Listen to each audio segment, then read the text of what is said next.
चिलाम लगल चोर रे बंदे पूरे देवघर में होई गेल शोर रे बंदे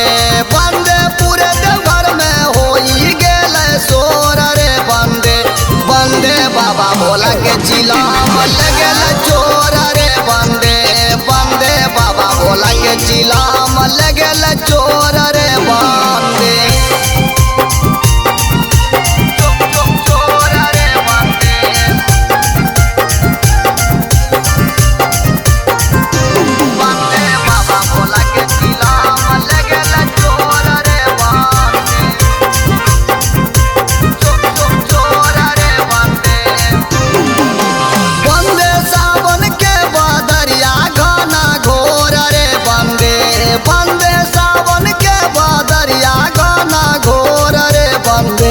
बंदे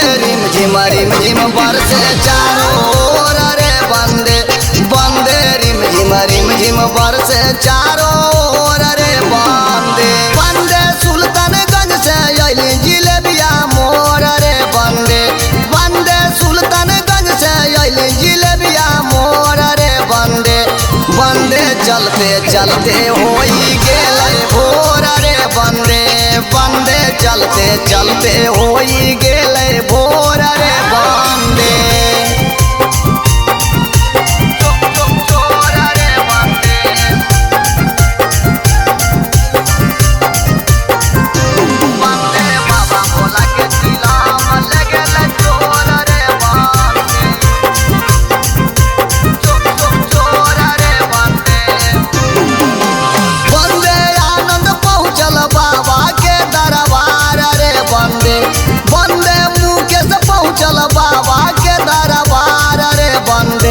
बंदे दामोदर कहै छै हथवा जोड़ रे बंदे बीबी चाही पढ़ल लिखल गोर रे बंदे आनंद पहुँचल बाबा के दरबार रे बंदे